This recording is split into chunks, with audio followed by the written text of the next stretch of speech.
Here we go. Old School Bodybuilding Clothing Company. If it's been 3.5 hours since you last ate protein and now you're starting to freak out, you are old school.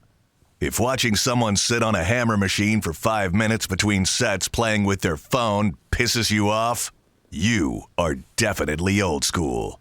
OSBBC.com for the hardest training athletes. You're funny. Like I said, do you like my tail? Like I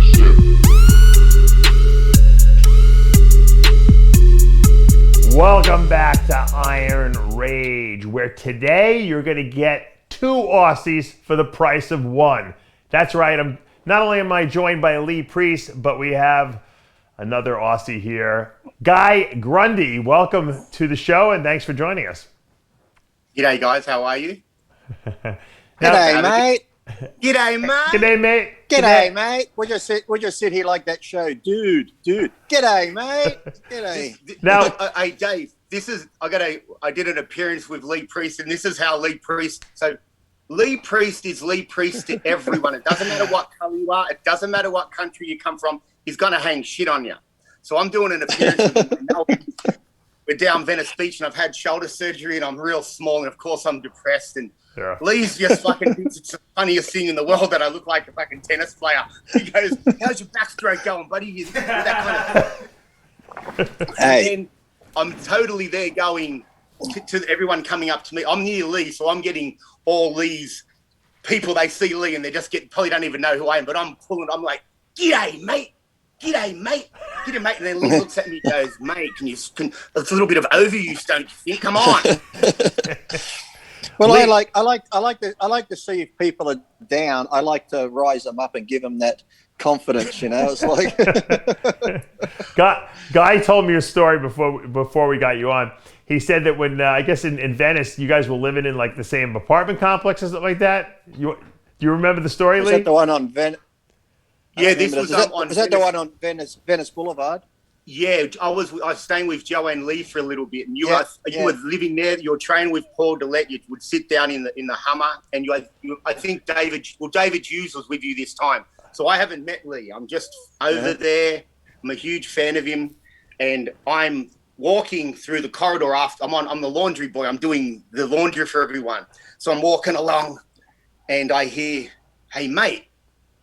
And I turn around, and it's Lee, and this guy as tall as he is wide, and he's there with Dave Hughes, this big, good-looking guy, nice full head of hair, and he's got a G-string, a thong in his hand. He's like, "Are these yours?" And he's shaking. I just put my head down in shame and walked back and said, "Thank you," and walked away. And I said to Dave, I totally regret it, because it was like God saying to me, "Here's the best in you're ever going to get to hang out with Lee Priest, with Joe and Lee and that." But I was so embarrassed and so I sulked, and I think I hid from him in the gym. The question is, were they Lee's panties or were they actually a woman's panties? They were my girlfriend's pink thong. I was going to say I'd finished them around. I'd finished sniffing them, so I was just giving them back. That was all. Are you like Jimmy the Bull, where when you sniff a Who girl's was- panties, you can tell what they ate for lunch?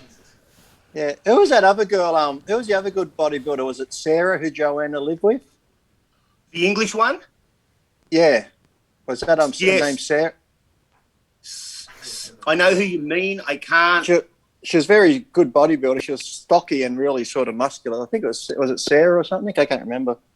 Yeah, no, shit. That was a great time. That was the best time of my life as a bodybuilder.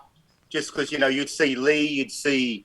Then you got upset because Lee went to World's Gym, and you're like, "Fuck, I'm going to train at Lee's Gym, but I've got to train here. I don't want to miss it." That was when bodybuilding. I got here in '98, and I think it was the end of the greatest period of the sport, because I got to see everyone, and everyone hung out at Gold's Gym, and then there was World Gym. There was Crazy Wear. There was, remember they had the MedRx store. That was like and then the Powerhouse Gym. That was good times back then. And the Firehouse, that was all. Everyone was at the Firehouse. That menu is still not changed. The only thing that changed is the fucking prices keep going up, but the food's still the same. Funny story about the Metrics store. Dr. Scott Connolly owned Metrics. I was dying to work for Metrics, and I didn't know how to do it. I didn't know how to facilitate it. I wanted to work for them so bad. Like that was just like because I used the product. I was buying the product, and I had a few other companies that were sending me free product, but I really wanted Metrics. And so I was in Venice, and of course I go into Cafe Metrics there, where they make all these Metric shakes, where they had all these recipes and everything like that. And I'm like, and I said, when does Scott Connolly come in here? They're like, the woman didn't even really know who he was. I said, no, the owner of Metrics. She's like, he doesn't live here. He lives in like Aliso Viejo, wherever Metrics was. I forget at the time. And I said, oh no. And I was so disappointed because I really wanted to bump into him. Literally, I turn around. Who walks in the door? Scott Connolly. He's never there. And it was like almost meant to be. And I was like, Dr. Connolly. And I said, I got to ask. And I was asking him a million questions. He loved it, of course. And he's like, the funny thing is I'm never here. He goes, I don't know. I just was in town and I just decided to stop in and see how the cafe was doing. And it was like almost like two ships meeting in the middle of the ocean type of thing. So, but that was, you're right. Back in that day, there was what was that, Main Street? Every store was a different bodybuilding store, whether it be clothing or supplements, or it's like you had to be on that main strip if you were anyone. Yeah. So what sort of contract did you get after you finished sucking his cock? I got 50 grand out of it, so that's not too bad. Well, Dave's got 50 grand means you did a lot of work. We know he doesn't spit. There you go. Yeah, I did my job well. Good one. And I remember I was an amateur back then, so I never had a pro status. So that was a pretty big contract. You sounded like a pro to me, mate. Yeah, I knew what I was doing. I knew my way around that. Good one. That cafe. George Zachary taught you well. Yeah, that's why I got such a big deal out of Blackman. Later down the road. Connolly called him up and goes, Steve, sign him. This guy's a goer. Now, Guy, when you came to America, it had to be a little scary, I have to imagine, because, you didn't know anyone or anything like that. And how did you originally get that gig? Because I remember you were writing for Muscle Mag for a while, right? Yeah, long story short, I came over in 96 after I won the Australia, I think. And I just came over just on a holiday, and I'd never been out of the country. I was in LA for a week. I met Steve Neese. I've seen a lot of bodybuilders. And Lee, everyone knows Steve Neese, right? He was the greeting crew over there. Well, the great thing about Steve Neese was he'd call people out on their bullshit. If you told him your arm measured 21, he'd pull the tape measure out. You should see bodybuilders run. They're like, oh, well, not today. I haven't eaten. I'm not carved up. Or what are you weighing? You'd say, oh, I'm weighing 250. Oh, come get on the scale. Yeah. I got it. It's like, Steve, I'd always let him measure me and I hop on the scale, but I've seen so many bodybuilders, once he pulled that tape measure out, oh, not today, I've been sick, or every excuse under the sun. I told him I weighed 319. He didn't believe me. He made me get on the scale. And I think he got an erection when he saw that needle go up to past 300, I used to love those glasses you had. He'd be like, those big Coke bottle glasses. He was looking like he's trying to get the right angle just to see you out of the corner of his eye. He would. He just stayed there. Because you'd always have that big barrel chest, and he'd look at you like that. He does do a good Steve Neese. He was a weirdo, but he was a good guy. He helped my yeah. Very good guy. Very good guy. But a lovely guy. Yeah, very nice. So how did he help you get that deal? We're talking to me? Yeah. How did you the writing gig? Oh, so how that happened was I basically I just started sending stuff into Robert Kennedy, just writing it. And I think I just got to the point where I annoyed him so much that he rang me and he just says, oh, Guy Grundy, this is Robert Kennedy. And I'm like, fuck you, who the fuck's this? And he's like, sorry, Dave, maybe I should. Oh, no. And I said, really, who is this? Who is this? So, and then, and we got on really, really well. And I'm sure Lee did as well, because he was just, if you were honest with him, and then I'm like, you know what, I basically, and as people know, I started giving King Kamali a lot of shit because, King was, I like King, but also, God bless King. He rang me. I always respected him. He rang me. I don't know how he got his number, either off Bob Kennedy or Bob Cicciarello when he rang me. And he's like, hello. And I'm like, yeah. And he goes, this is King Kamali. Do you have a problem with me? So I'm a little bit shocked. And I'm like, Good impression. nah, man, I don't really have a problem with you. You're just my whipping boy and I make a lot of money from you. How are you? and we talked, and the sad thing is, when I become famous, put him in a movie or do something, because he made me a lot of money. And I generally like Lee, I do like Lee, but King, I like King because King reminded me a bit of me, a good bodybuilder, but not a Lee Priest caliber bodybuilder, but did everything within his power, his training, his diet, whatever he could, and then marketed himself so well. So I respected that because I felt that was me. And I said to him, we're on the phone and I'm making a joke to him, and I said, you know that's funny and you want to laugh. If you laugh, we're going to be friends. He said, I'll talk to you later. People don't understand you Aussies got the greatest sense of humor of all time. When I went out there, I did a tour of Australia, and I think it was 2012. I got along with every person who drove me around so well. They're like, man, you should be an Australian. They're like, because you don't take any shit from anyone. You tell the truth. We like that, And I said, yeah, in America, they want to fucking string you up with your balls when you do that, That's why I got this shirt on today. Look, it's a good shirt. Stop getting offended. Is that a Kardashian shirt? Is that why it says Beverly Hills? No, that's Beverly Kills. Beverly Kills is the clothing brand. Oh, Beverly Kills. Okay. Did you hear that Kim Kardashian's worth $1 billion? Jesus. More than $1 billion, 1.4. I tell you what, if I had a snatch, I'd do a sex video and I could be worth millions. It's like unbelievable. She obviously is more than just that video, because they obviously took themselves and created a brand from it. I mean, it's amazing. Yeah, but who were they really in the beginning? Who? Nothing. No, they were. Bruce Jenner was way more popular than they were. The father. Yeah. Or stepfather. In that There's sense. Guy Grundy. I'm not sure if Guy was Bruce Jenner still coming into the gym when you were there, Guy. He used to come I never seen him or her. Yes. Yeah, I remember seeing Bruce in the early '90s in that gym. Yeah, he used to come in. Yeah. He had he always had the weird, he had like the plastic surgery-ish face. Like he definitely had some. Do you remember? I always laugh because I used to like the Village People, because when I go to the gym now, I put the music on just to annoy people. Yeah. And when the video clips come on the TV, I stand there laughing. People don't want to laugh at, because I remember when the Village People come out, that movie, You Can't Stop the Music, and Bruce Jenner was the main actor in that. He had that crop top on. Remember that short? Yeah. But when I watched that movie and I'm watching them dancing up there doing the Village People shit, I'm thinking, I remember when these come out and people used to look at each other and go, do you think they're gay? Do you think they're gay? It's like now you watch the video, you're like, oh, holy fucking hell, are they gay or what? Yeah. Well, my father used to live in Manhattan, and I was into obviously 70s Village People. He's like, and I was a kid, and he's like, the Village People are gay guys, who from Greenwich Village in the city. I was like, you don't know what you're talking about, Dad.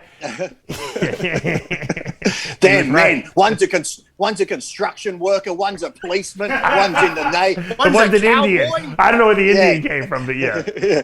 One's in the Navy. How dare you say they're gay? They're men. I think as a kid, you see it and they become heroes, and you hear they're gay. You're in denial for a while. Eventually, you accept it. No, I can't believe it. Time to do it.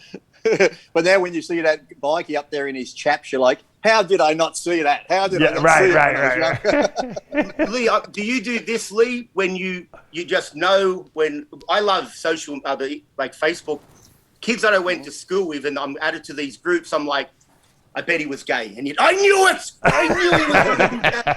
I can't believe he's got 3 kids. He must be gay in the closet. No.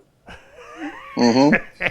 I knew in the change room when he tried to give me to reach around the PE, I knew there was something strange. But back then we were just kids playing, Dave. It was just playtime. I didn't know who'd take it all away. When it started off friendly. Guy, before you came over to America from Aussie, obviously Lee was already here and he was like, pretty popular. Was he like the guy everyone looked up to there on the bodybuilding scene when you were in the gyms? Yeah, without a doubt. Everyone talked about him. Lee was like a storm because you heard all about him before you see him, and then you see him and you weren't disappointed. And he had such a big personality. He was just well known. And then he did the Universe, and I think he was 17. And I also was friends with Gary Ross, and Gary. Lee will know, Gary Ross can tell a goddamn story. So I came back, I heard everything that Lee did, and probably 50 things that he didn't actually do. Well, Gary, let me just say, Gary Ross is an IFBB official, and when we went to the Universe in Malaysia, I'm surprised he didn't get locked up for an official. Oh my God, he must have broke every law in Malaysia, did it? Oh, really? In what sense? I mean, like, he would just go into places, step up on tables, and then it was like, we went to a jeweler's shop. And now this is Malaysia, right? They're pretty strict. And he's like, I got to get my girlfriend a gift. So it goes in there and it says, we pick your ring. He's like, they pick your ring here. Drops his pants, does like a brown eye. Pick my ring. Pick my ring. And it's like, but then like, those little tuk-tuk things, like the bikes, but they haven't got the motor. You sit in the back and the guy does it like the rickshaw. Yeah, like rickshaw. He goes, hey, it'd be great to get one of them. So he walks over to the guy and goes, can I have a go? He goes, yeah. So me and Leon Sidoti, that's another Australian bodybuilder, get in. He goes, hop in, we'll just go down the road. I mean, we took off. We didn't come back to like 6 hours later. And the poor Malaysian guy's still sitting in the gutter like this. He goes, can I go home now? He was dragging you 3 bodybuilders around with you? Yeah, and then, because he's really fit. He's one of those like triathlon type people. And then like the Mr. Universe flags are hanging up in the main street. He's got them and he's swinging off them, ripping them down. I mean, he was like, he's like, if you thought somebody was on drugs, even though he wasn't, he's just one of those super hyper, crazy, funny people that just would just do crazy. That's the Australian way, Dave. It's the Australian way. Guy and I was just talking about on his interview. He's got these couple movies, American Fighter coming out. He's got Maverick and Grundy coming out. You got to get Lee. Lee's acting now, Guy. You got to get Lee in one of your movies. Lee has an open invitation to be anything that I do anytime he wants. And I mean that. If we're finishing up Maverick and Grundy, if he can get over here to shoot at our 5-story motel that we got, the John Wick style, he's more than welcome. But yeah, Lee, whenever you're over here, he won't pay his own hotel room. You got to pay for his hotel though, and airfare though. Oh, he's Australian. He'll just sleep on my sofa. Exactly. Well, I'll sleep on the couch. Eat Vegemite, and tell old stories. Yeah, there you go. Just don't bring panties with you. Yeah, that's all. I'm actually hoping to get over sometime because I've still got to have that award ceremony at Venice Beach for my Hall of Fame. So whenever I get over there, I'll let you know because, I've seen some of the stuff you've been doing with your acting and stunt work and stuff like that. And well, he's making his own movies now, so I think he should definitely get you in a movie. I'd like to see you guys be good guy, bad guy. I'm just not sure who would be the good guy. Well, Guy probably remembers, I've done a few episodes of Howzo's here and Fat Pizza, and I did the Dumb Criminals movie, and then I did some other stuff. But every time, Guy, I don't want you to typecast me. I always get to play a bikie or a criminal or a drug dealer. I don't know why, because of the tattoos. The tattoos will do it, yeah. Oh, and Lee fits in perfectly, because I don't, like Maverick with all the ink and all the soul collectors, I know I'm that guy who knows people have ink, but I don't realize they have ink. So I'm looking at Lee going, didn't Lee used to have something on his face? He got it erased. It's amazing how that stuff comes off. It's amazingly how good it looks. But yeah, buddy, you've Well, I got sick of drawing it on every day, so I just stopped. Hey, Lee will appreciate this one. You ready, guys? I want you to look at my eyebrows. Yeah. Are they tattooed on? No, they're just coming back because Maverick shaved them. I thought you were going to say like you got like burned or something like that, like Milos, and they burned them off. No, he just thought it'd be funny to shave my eyebrows off when he was clipping my face. Oh, this will be funny. Hey, did you know that guy can grow hair, Lee? I didn't know that. Well, everyone thought I was bald, Lee. That's his real hair too. You thought I was bald, and I'm thinking I'm like Brad Pitt cool that I shave it because I don't need my hair, and you motherfuckers thought I was bald. Yeah. So us Aussies get a good head of hair. See, it's down under. Yeah, I'm pretty jealous. I got to tell you, I really thought the guy was one of on my side of the team. with the losing the hair, but no, evidently not. It was just a. I'm with Lee, bro. I'm with exactly. Lee. Look at this. Guy's got my old hairstyle from 2002 when I had that bangs hanging down like that. 2002. I thought you were going to call me on it. You're going to Grundy's always following me. He's just Look 10 years behind. We just got to do it. We just got to do it platinum. Just got to make it platinum, and then we'll. You got to go blonde, yeah, Guy. When was the last time you were back in Australia, guys? Has it been recent, or you haven't been back for a while? Mate, it was like 10 years ago. It's been a long. It's changed because when you said, is it like Australia? Yes, because we've got kids, young boys apologising to girls at school for being male. On Monday, the same schools down that way have now said young kids can't use the word mother and father. They've got to say parent so they don't upset people. Oh, I'm with Lee 100% on the stupidity, the patheticness of this weak culture. But this is the thing that I like when they said, where's it going to end? I said, well, you know what? If they keep going the way, it's going to go apocalyptic. It's going to be Mad Max style. I like my chances in that environment. I don't like all these people. Like you're getting into an arena that you don't belong in and that's where the world goes. When things go wrong, violence is the answer. That's just it. That's just unfortunate, and they're just putting. Yeah, don't get me started on that, man. Don't get started on the woke crowd or. I've got a Lee Priest story that shows you what kind of man and how cool he is. Yeah. It's a good one. I thought it was going to be a bad one there for a minute. Okay, go ahead with the good one. No, I've got all them for later. I'm starting with a good one. This is, and everyone would want to hear this. This was the Iron Man where King Kamali competed against Craig Titus and Chris Cormier, and Lee was competing. And just to start with Lee on that, I always respected Lee so much because his parents had flown over to see him compete, and they didn't often do that. And Lee had been sick, so he didn't look his best. He looked great, but he didn't look his best. And I was backstage, and I was like, in my head, I felt sorry for Lee, thinking, oh my God, his parents came all over here. He's not at his best. Lee couldn't give a shit. He was the happiest guy backstage. And then you had Craig Titus yelling at King Kamali and Chris Cormier walking around. Chris is there. And this is Chris Cormier. He's just watching. And Craig's like a little pitbull. Let's F him up. Let's do this. And there's Lee just sitting in the corner watching. And Chris is like, it's all good, CT. It's all good. And then Chris is so cool with his big bottle of Gatorade and his ice things, walks to the exit with his phone, hits the exit door of the Iron Man, and all these girls come in the backstage area. Oh, he let them all in?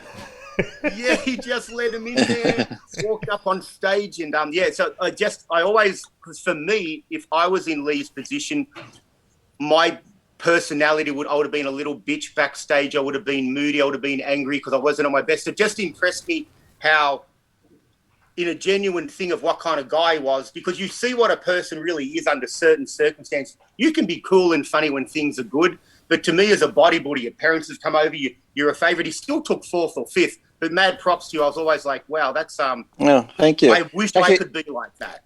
Actually, I used to get in trouble. A lot of bodybuilders would get mad at me because backstage I'd just be joking around. They'd be like, Lee, take it serious. It's like I took my diet serious. I took the training serious. I'm in shape. If you laugh or have fun backstage, you're not going to smooth out. So just fucking relax, have fun. Just go and do the show.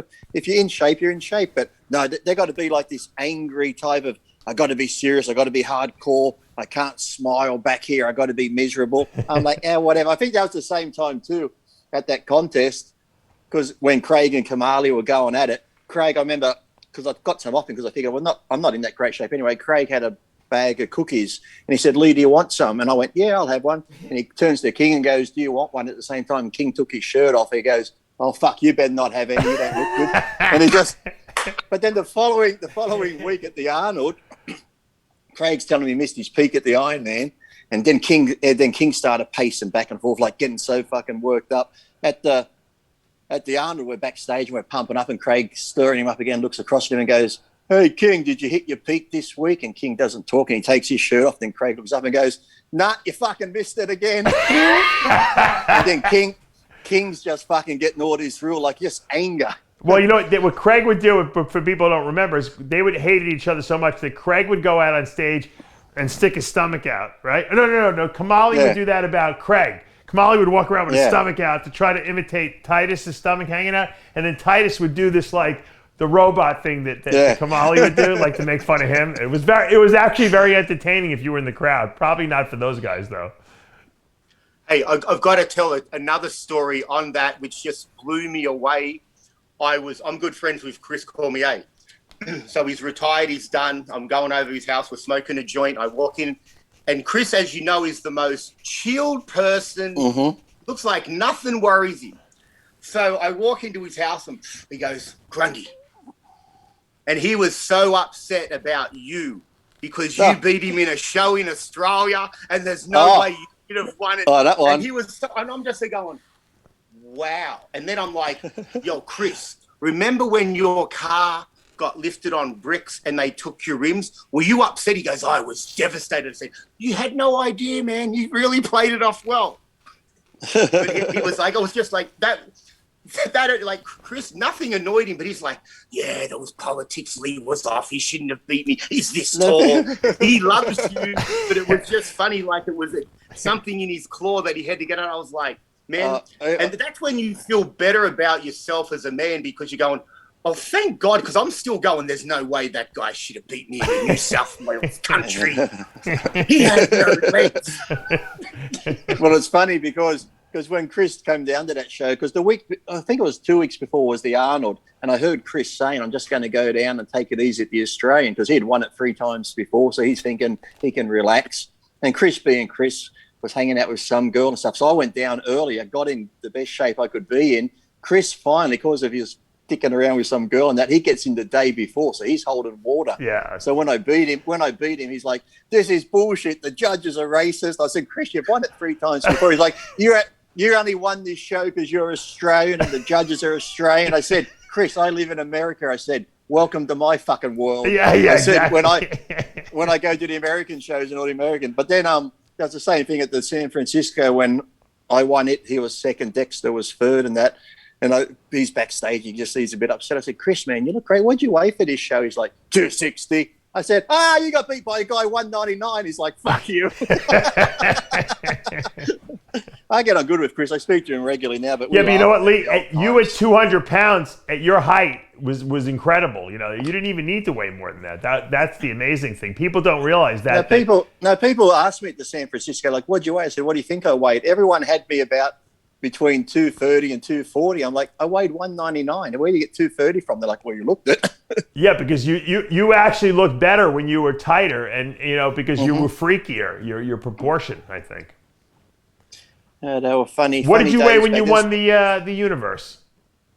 I think I actually went down to like 190, the low 190s, because I always figured going to NABBA, I knew a lot of the NABBA guys, they always come in big, some come in a bit off, and I figured, well, shit, here I've been an IFBB pro for 15, 16 years going to NABBA. If I don't do well, this is going to be great on the internet. I could just see it now. Yeah. Even if I look great and got second, you fucking loser, you got second place. So yeah, I made sure I was in really good condition, knowing that some of the NABBA guys are probably going to think Lee's in it, will come in bigger, and it worked to my advantage. I went in super ripped. Some of those guys come in a little bit off. Some are in shape. But the Korean guy that got second to me in my class, he went on to the IFBB and won a few 212 classes after that. But yeah, so I just went down. I just worried about condition. I didn't even worry about size for that. So would you say overall, if you had to like make an assessment of your career, that you probably the right weight for you is in the high 190s? I mean, at your height. Yeah, I'd say I looked the best I looked, but then again, that time I did the big bulk up the day before the show at the Night of Champions in 2000. I weighed 218 on stage, but I filled out because I didn't drink, but I just ate stuff. I looked good then, but I'd say my best weight, would be 199. Yeah. Majority of the time was between 119, 206. In that range was where I was probably at my best. Yeah, because I think when I won the Ironman, I was 204. I think I was around 204 when I won the Ironman in 06. That was a very good look for you too. Yeah, I was there. Yeah. I know at the 97 Olympia, people say the 97 Olympia was one of my best looks, and I probably would have been in the low or high 180s there. I remember very high 180s you were? Wow. That's my real very low. first pro show. My first pro show, I only weighed because Irvin Geld weighed me. I was about 181 pounds. Wow. Then I think the next one I was around 186. So yeah. Crazy. And people don't realize that. And what's your official height? What are you, about 5'3"? 5'4"? Hey, You ask them, you don't fucking guess. Hey, Lee, let me say. So, Lee, how tall are you, mate? That's like asking someone their age, a woman their age. Exactly. Let me guess. I've never seen Actually, Lee get uncomfortable with a question before, except that one. Yeah. Officially, Dave. Officially, from my doctor's office. What, when you were in sixth grade? No, I went to the doctors the other day and they did the weight and the height and that when I had to get the vaccine thing. Still haven't had a clot. Yeah. But yeah, I stood against the wall. I'm 5'5" and a half. Oh, Dave. really? Okay. That's The pretty growth good. is finally kicking in. Half an inch. The growth hormone's kicking in. You're after all taller this. than Jose Raymond, who just told me he's 5'4", or 5'3", he's told me he is. So. Yeah, I got a picture there, Jose. I think I'm when he was competed at the Arnold last in the World Gym there. I got a photo there. I think I could just be that little bit taller. Yeah. Well, I enjoyed today's show because I like to hear all the old time stories. I want to hear some more story. I want to hear some more stories. Well, from guys you know, taking me down. what's the craziest story that you've ever heard about Lee Priest, the guy from back in Australia? I want to hear the Australian version of the story, though. Well, there's a story that Joe and Lee told me, Lee, but I can't repeat that. We'll talk about this. No, repeat it. Come on. Repeat it. Go ahead. I want to hear Tell it. it. I want to hear hear a it. lot of stuff, but I'm like, did you do I it? want to hear it. And I how wanna did hear you it. do it? I'll confirm it. Go ahead. Tell the story. No, I can't tell this one on air, buddy. No, go and tell it. Tell it. No Do it. way. He's giving you permission to tell it. Tell the I'm story. giving you permission. Go. Okay. So, Okay.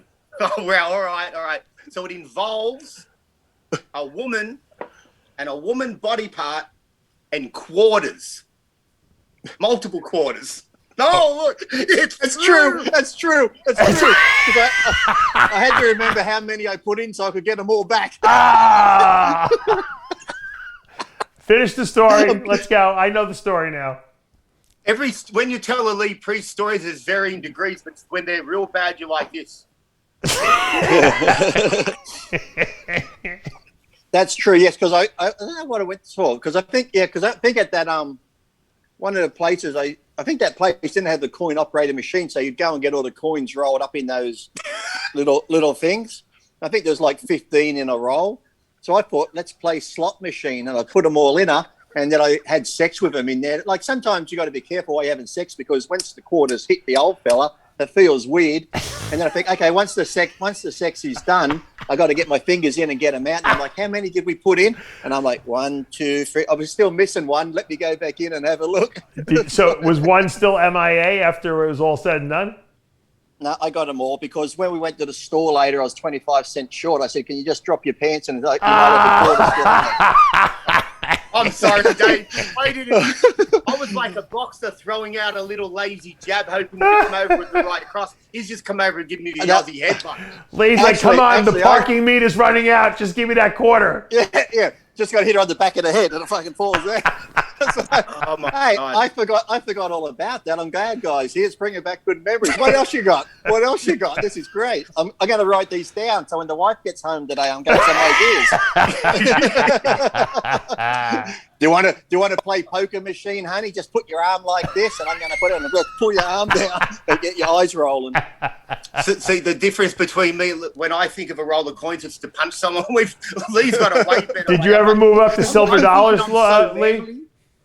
No, Dave, now you're being silly. That's ridiculous. Come on, just quarters was good. I don't even know why. The funny thing was, there was the funny thing that when I was with that person, I used to like to experiment. Like, what else can we put in there? And like Guy said, people would hear about it because I'd talk about shit all the time, whether it be the phone antenna, the spatula handle, whatever. So every time someone would come to my place to do anything, they'd pick up stuff and go, "Oh, has this been there?" Whatever they picked up. I say, "Can you pass me the remote control?" They'll go, if I touch the remote to the TV, has it been there? That was the running joke. Whatever was in my apartment. Oh, has that been there?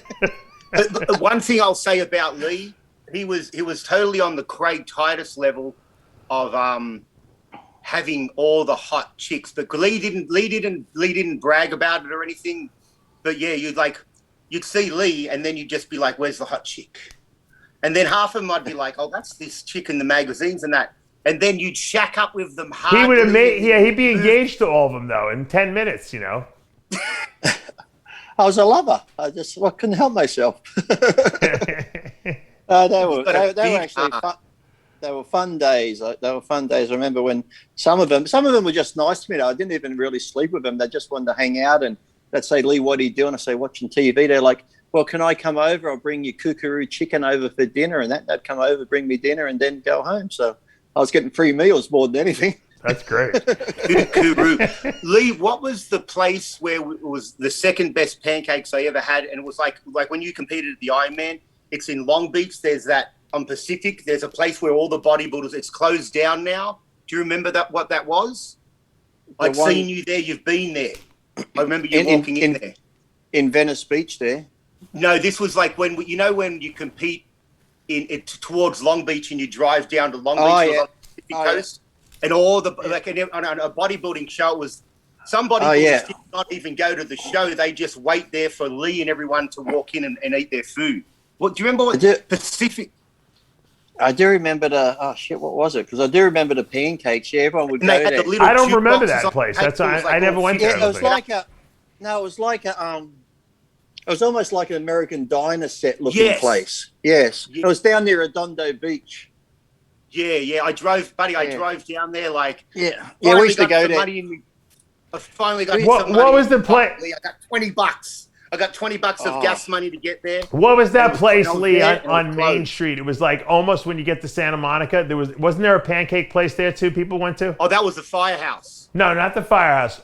All the way down towards Santa Monica. Oh, you're talking something they called, and it was on the other side of the road, more towards Santa Monica. Yeah, what was that? Omelet parlor. IHOP. Yeah. IHOP. IHOP. No, it wasn't IHOP. No, that was omelet parlor. Omelet parlor. Yeah, you ate outside there, right? That place was there forever. Yeah, that was great. Yeah, that's gonna bother me now because when we used to do the Ironman at Redondo Beach, everyone used to go to that place. Okay, you and I got to stay in contact, and it's annoying the shit out of me too for like a week. I guarantee you, one of the viewers who are watching this will post it in the comments below. Guaranteed. I hope so, because I can even picture the place. It was set up like an old diner looking with the red stools and the red seats. And, it wasn't a Mel's Diner, was it? No, it wasn't. That was honestly like watching royalty because all the bodybuilders would leave, everyone who wasn't elite, and then they would wait. And then it was like a who's who of all bodybuilders just walking through the door. Mm-hmm. Everyone went there. It was like, that was probably one of the coolest experiences of my life, just watching like, I know, because it's like Guy said, it's like you'd want to go there and eat, but you knew after the show half the audience is going to be there, so you got to just talk to people and take photos, which I don't mind anyway, but you just know that. I remember when you're eating there, you look over and someone would have their little camcorder filming you while you're eating and stuff. And that's before everyone had iPhones, there was no phones or anything like that. I used to do that at the Firehouse. I'd be sitting there with my friend Kurt, and he'd be like, "Lee, they're filming you over there." I'd look over and see the video and the light sitting on the table. So then Lee just goes into pig mode. I start putting food in my mouth, going, da, da, da, da, da, spitting it out as I'm eating. They're like, great. I wonder if they've still got that video. I was like, but that was good fun times. We'll have to get Guy on again to talk about this. It's bringing back memories. You guys, Guy will make me a checklist. Guy's got like a photographic memory. That's why he remembers everything. And the most humiliating thing for me ever was whenever I'd compete, because I'm blonde and I'm Australian, people would go to me and let me hear me out before I finish, Lee. People would go, "Are you Lee Priest?" And I'd be like, "No." And you could see them going, "Oh, thank God, you're so disappointing." You're not like, it's fun. And you could see when I said no, they're like, "Oh, thank God." And I was embarrassed because I know I'm there feeling good in Greece. I'm getting ready, and they go, "Are you the priest?" And I'm no, and then I'm like, just all deflated, kicking rocks. I want to go home. Should have just said yes. I remember when my hair was platinum, and I first met Tom, because even going through airports, even older guys, "G'day, Tom." And I'm like, "Oh, hi." And then people are like, "Are you Tom Platts?" And then something such like that. I said, "No." but Tom would say, it's funny, Lee, because when I go for airports, people would ask Tom Platz, are you Lee Priest? Oh, really? They would? That's funny. That's Yeah, funny. and here's one time, the funniest one I ever got, though, the only comparison I ever got, I was at an airport once, and these people are staring at me, a guy and the girlfriend. He comes over, are you Jay Cutler? I said no, but thinking back, I should have said yes. And when he asked for a photo, I should have said, go fuck yourself. It's tell people that Jay Cutler was so rude. You know what the funny thing is? Anyone who would recognize you as Jay Cutler would have to know Jay Cutler. And Cutler was, 5'11". You think they would at least say, that's a pretty short guy to be Jay Cutler, People are retarded. My aura makes me look 6 foot. Is that what it is? I see. You appear larger than life. Okay, I got you. Exactly. People don't think about that shit when they see somebody. They just assume. No. But there was this one guy who I must have thought, because he's like, he come up to me. He would have been like old from back in the World Gym days. He's like, Tom. I'm like, hi. I just went along for him. He goes, oh yeah, remember when we were back at World Gym, we trained. I'm thinking, look at you, mate. You look so old. If I'm Tom Platz, I was in my mid-20s. You must be thinking, how the hell does Tom still look so young? And he trained with you, but he didn't even know who you were, supposedly. No, but it's like, remember back here at the gym and that? I'm thinking, you must think I found the fountain of youth, because this guy actually looked old, and you must be thinking, Tom, how do you look so good? Have you read a book, Lee? Have you wrote a book? Yeah, it's called Be Yourself. I think it's called that. Yeah, Be Yourself. Oh, you do have one? He does. It's on Amazon. Yeah, I don't even have a copy of it. I'm going to get a copy. It's on Amazon. I still haven't read it, but definitely, what kind of friend are you, Dave? Yeah, Dave's too busy. Too lazy. He's got snakes. He's got snakes and kids and blah blah kids, blah. I jinxed myself yesterday, Dave. You know how he said your kid was going to school and you're going to get sick. Yeah. I bumped into a friend yesterday whose kids go to whatever. Yeah. And he's like, oh yeah, I'm a bit stuffed up. I got this cough and nose and that. Last night and this morning, all I got is this bloody runny nose. I'm like, bastard. You better go make sure you don't have COVID. Hey, I hope not. But yeah, actually, Dave, because you got Guy here and you got Guy's info, give Guy my number so we can keep in contact. I definitely will. For sure. All right, guys. Thank you so much. No dick pics straight away. We've got to work up for it. You're going to start slow. I'm going to give you a bit of toe action. Send your rolls of quarters to Lee Priest with the self-addressed stamped envelope. He will send you back your one moist coin. When you go out with Lee, he goes, I've got my Mexican money, my French money, my Australian money, my Canadian money, and my quarters. Good, Lee. There you go. And on that note, away from me. No, the American girls are expensive. They want the big fistful of rolled up hundreds. You got to cram it in.